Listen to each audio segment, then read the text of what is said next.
नमस्कार। आप देख रहे हैं खबरों की दीवार सीजीवाल। आपका स्वागत है हमारे इस खास शो में जिसका नाम है क्राइम वॉल, जिसमें हम छत्तीसगढ़ बिलासपुर की अपराध जगत की एक सच्ची कहानी लेकर आते हैं ताकि आप क्राइम सीन के नज़दीक पहुंचकर अपराध का सच जान सकें और जुर्म जरायम की दुनिया से जुड़े लोगों से अपनी हिफाजत कर सकें। आइए शुरू करते हैं आज का शो। प्रेम, धोखा, मक्कारी और अपराध की कहानी तो लोगों ने बहुत ही पढ़ी और सुनी होगी। कुछ ऐसी ही महानगरी घटना पिछले दिनों बिलासपुर में घटी। इसकी कहानी कुछ ऐसी है कि इसे सिलसिलेवार फिल्माया जाए तो एक दिलचस्प फिल्म भी बन सकती है। घटना को अंजाम देने और फिल्मी कहानी को परवान चढ़ने से पहले ही प्रेम, धोखा, मक्कारी और अपराध की तिलिस्म को पुलिस ने 72 घंटों में ही तोड़ दिया। तारीख 19 अगस्त, दिन के वक्त 11 से 1 बजे के बीच का समय। स्थान बिलासपुर के सिम्स का बरामदा। एक महिला बदहवास सी दौड़ दौड़ कर लोगों से पूछ रही है, क्या आपने मेरे बच्चे को देखा है? वह सिर्फ इतना ही कहती है, मेरा बच्चा चोरी हो गया, कोई मेरे बच्चे को ढूंढ कर ला दो। जिस अस्पताल में पैदा होने वाले पता नहीं कितने बच्चों की किलकारी गूंजती है और पता नहीं कितनी माताओं की सुनी गोद भर जाती है, उसी सिम्स की दीवारें आज एक ऐसी माँ की चीख सुन रही थी जिसका बच्चा पल भर में चोरी हो गया था। यह चीख चित्कार सुनने वाला कोई भी यह समझ नहीं पा रहा था कि आखिर क्या हुआ है। बिलासपुर के सिटी कोतवाली पुलिस को करीब 3 से 4 बजे के आसपास खबर मिलती है कि सिम्स से 7-8 महीने का एक बच्चा गायब हो गया है। किसी महिला ने बच्चे का अपहरण कर लिया है। खबर मिलते ही सिटी कोतवाली पुलिस के कान खड़े हो गए। मामला सीएसपी निमेश बरैया से होकर एडिशनल एसपी उमेश कश्यप के जरिए पुलिस कप्तान दीपक कुमार झा तक पहुंच गया। तब तक बिलासपुर शहर के फिजा में बच्चा अपहरण की खबर बिजली की तरह कौंध चुकी थी। आनन फानन में पुलिस टीम सिम्स पहुंची, पीड़ित महिला से मुलाकात की। बदहवास पीड़ित महिला कुछ भी बोलने की स्थिति में नहीं थी। पुलिस ने पीड़ित महिला को किसी तरह सामान्य स्थिति में लाने का प्रयास किया। इधर वक्त बहुत तेजी के साथ गुजर रहा था और उधर महिला की हालत भी लगातार बिगड़ती जा रही थी। बावजूद इसके पुलिस को माजरा कुछ समझ नहीं आ रहा था। एडिशनल एसपी उमेश कश्यप ने बताया कि काफी पूछताछ के बाद जानकारी मिली कि पीड़ित महिला का नाम इशाक बी, पति सफर शाह है। पीड़ित महिला के मासूम बच्चे को किसी ने सिम्स ओपीडी के सामने से अगवा कर लिया है। उमेश कश्यप सिलसिलेवार बताते हैं कि इशाक बी और उसके परिवार की जिंदगी खाना बदोश है। हाल फिलहाल इशाक बी कोटा बेलगहना क्षेत्र की रहने वाली है। खाना बदोश जिंदगी होने की वजह से इशाक बी अपने पति के साथ गुजर बसर करने के लिए बिलासपुर आई थी। इन लोगों ने परिवार के साथ रेलवे स्टेशन प्लेटफार्म को अपना आशियाना बना लिया। 18 अगस्त को रीता यादव नाम की एक महिला की नज़र इशाक बी और उसके परिवार पर पड़ी। इसी दौरान उसने कंबल में लिपटे 7-8 महीने के मासूम बच्चे को भी देखा। मासूम बच्चे पर नज़र पड़ने के बाद रीता यादव की आंखें चमक उठी। इशाक बी से बातचीत के बाद रीता यादव रेलवे स्टेशन से अपने ठिकाने चली गई। उमेश कश्यप आगे बताते हैं कि 18 अगस्त के ठीक दूसरे दिन यानी 19 अगस्त की सुबह रीता यादव बिलासपुर रेलवे स्टेशन पहुंची।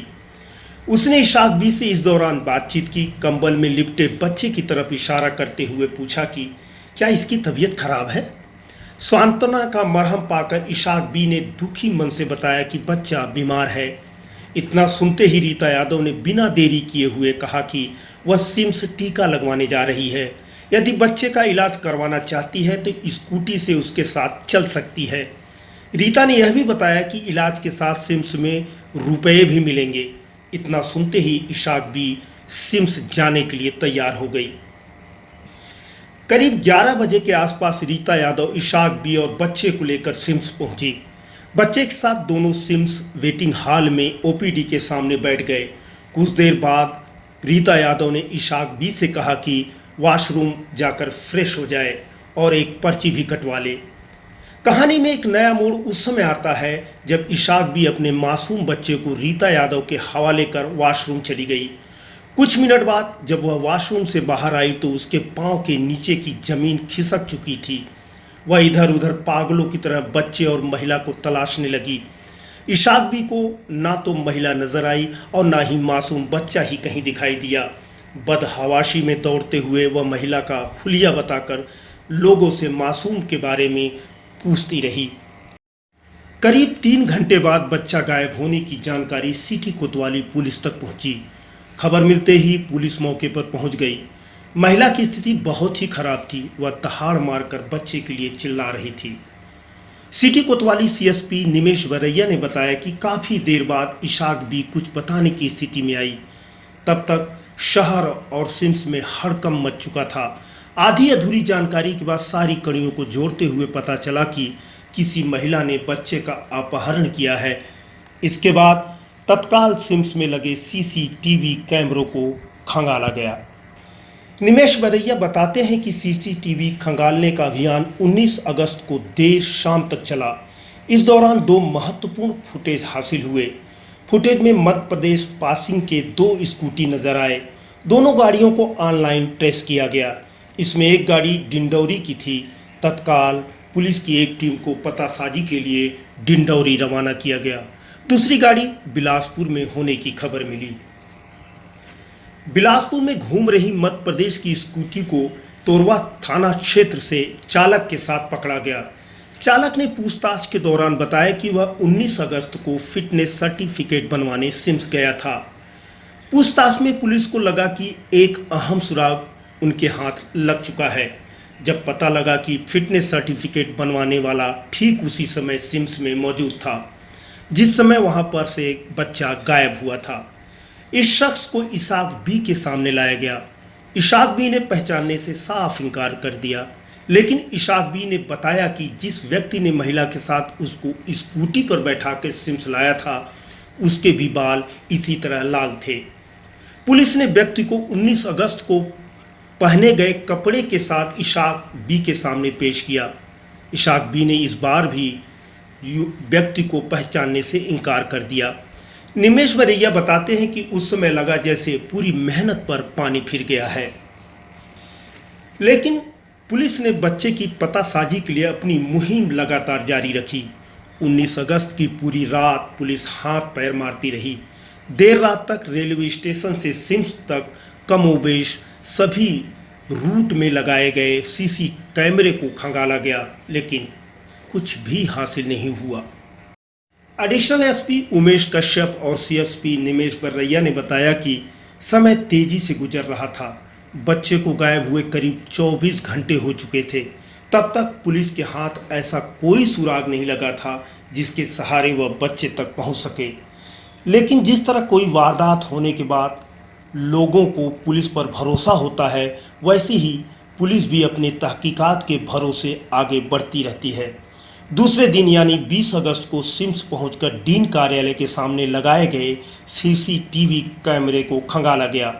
फुटेज में पीले रंग के एक संदिग्ध को स्कूटी पर इशाक बी और बच्चे समेत एक महिला को सवार देखा गया और कुछ देर बाद पीले रंग के शर्ट पहने युवक के साथ आरोपी महिला को स्कूटी से जाते हुए देखा गया।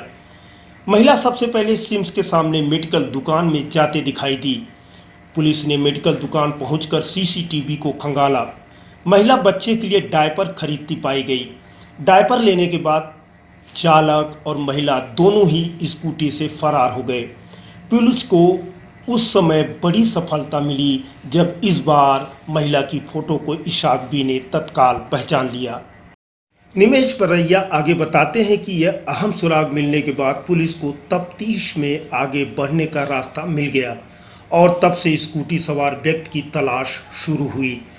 स्कूटी किसी लड़की के नाम पर दर्ज पाई गई। ऑनलाइन नंबर हासिल करने के बाद पुलिस टीम स्कूटी सवार के घर तोरवा थाना इलाके में पेंडलवार नर्सिंग होम के पास पहुंची। लड़की ने बताया कि स्कूटी उसकी ही है। लेकिन इस समय स्कूटी को उसका कोई परिचित ले गया है। ऑनलाइन ट्रेस करने पर स्कूटी को सिविल लाइन थाना के आसपास पाया गया। तत्काल स्कूटी समेत स्कूटी सवार को पकड़ा गया।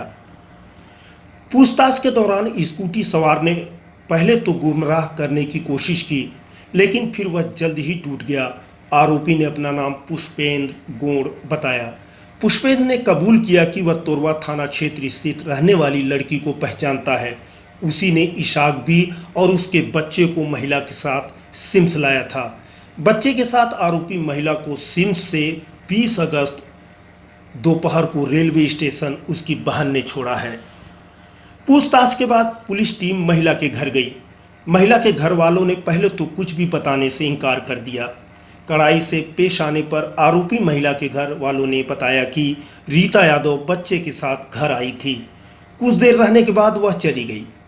पुलिस ने घर वालों के फोन से बच्चे के साथ फरार आरोपी महिला से संपर्क का प्रयास भी किया, लेकिन आरोपी महिला ने कुछ भी बताने से इनकार कर दिया। आरोपी महिला की बहन ने पुलिस को बताया कि उसने 20 अगस्त की दोपहर करीब 2 बजे के आसपास रीता को रेलवे स्टेशन छोड़ा है। जानकारी के बाद पुलिस ने तत्काल रेलवे स्टेशन पहुंचकर रिजर्वेशन चार्ट को खंगालना शुरू किया। चार्ट में रीता यादव से मिलते जुलते नाम की जानकारी ली गई। मामले की जानकारी आरपीएफ को दी गई। रेलवे स्टेशन स्टाफ और पुलिस को भी बताया गया। रीता यादव की पल पल की जानकारी पाने के लिए नंबर को साइबर सेल में डाल दिया गया। निमेश परैया बताते हैं कि पुलिस की एक टीम को अनूपपुर और शहडोल के लिए रवाना किया गया। इस दौरान रीता यादव के लोकेशन पर पुलिस की नज़र लगातार बनी हुई थी। अनूपपुर और शहडोल आरपीएफ समेत रेलवे स्टाफ का यह बात पहुंचा दी गई कि रीता यादव संपर्क क्रांति में बिलासपुर से S7 कोच में सवार हुई है।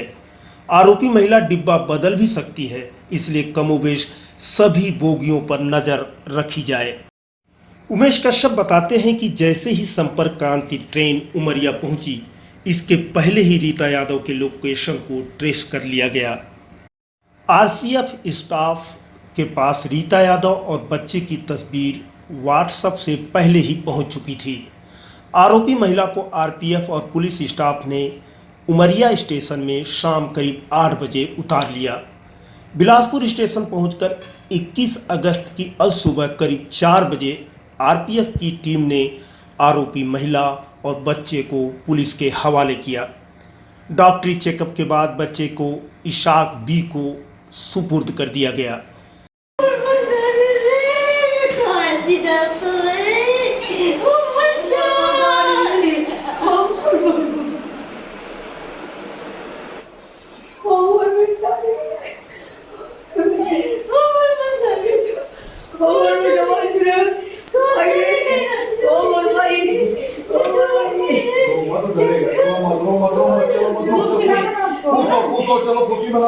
अब इस स्टोरी का वह हिस्सा आप सुनने जा रहे हैं जो सबसे दिलचस्प है।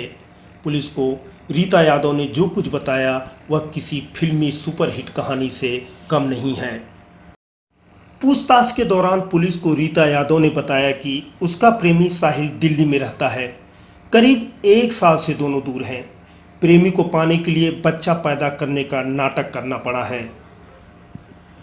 एक दिन उसने साहिल को बताया कि वह उसके बच्चे की मां बनने वाली है। वह खुश हो गया। रीता ने झूठ बोलने के बाद बच्चे की तलाश शुरू कर दी। पिछले 7 महीने से वह एक ऐसे बच्चे की तलाश कर रही थी जिसकी उम्र करीब 7 से 8 महीने के आसपास हो। तलाश 18 अगस्त को बिलासपुर रेलवे स्टेशन में खत्म हुई। इलाज के बहाने इशाक बी और उसके बच्चे को सिम्स लेकर आई। सिम्स में इशाक बी की आंखों में धूल झोंक कर वह 8 महीने के बच्चे को लेकर अपने पुराने प्रेमी पुष्पेंद्र गोड़ के साथ फरार हो गई। इसके बाद वह तोरवा थाना क्षेत्र स्थित अपने घर गई। लोगों को पता था कि उसने साल भर पहले दिल्ली वासी साहिल से प्रेम विवाह किया है, इसलिए घर वालों को शक भी नहीं हुआ कि बच्चा चोरी का है।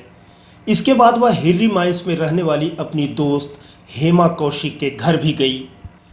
यद्यपि हेमा कौशिक ने पुलिस को पूछताछ के दौरान गुमराह किया था, लेकिन इस घटनाक्रम की उसे अच्छी तरह से जानकारी थी, क्योंकि उसने रीता के साथ मिलकर प्रेमी को खुश करने बच्चा अपहरण का प्लान किया था। इस बात की जानकारी पुलिस को जांच पड़ताल के दौरान हो चुकी थी, लेकिन रीता ने अपने बिलासपुर वाले प्रेमी पुष्पेंद्र गोड़ को कुछ भी नहीं बताया कि वह बच्चा लेकर प्रेमी से मिलने दिल्ली जा रही है। लेकिन रीता के घर वालों की इसकी जानकारी थी, क्योंकि बहन ने ही अपनी स्कूटी से रीता को स्टेशन छोड़ा और वह संपर्क क्रांति से दिल्ली के लिए रवाना हो गई। अपनी गोद में बच्चा और आंखों में सपना लेकर ट्रेन पर सवार हुई रीता को लगा कि अब दिल्ली दूर नहीं है, उसका प्रेमी अब मिल ही जाएगा। लेकिन उमरिया पहुंचते पहुंचते उसका सपना टूट गया और पुलिस सामने खड़ी थी। सपना भी टूट गया और यह क्राइम स्टोरी भी खत्म हो गई। आज के शो में बस इतना ही। अगले शो में फिर एक नई कहानी के साथ हाजिर होंगे। चलते चलते आपसे गुजारिश है कि अगर आपको हमारी यह कोशिश पसंद आए तो कृपया हमारा YouTube चैनल सब्सक्राइब कर इसे अपने दोस्तों के बीच शेयर भी कीजिए। नमस्कार।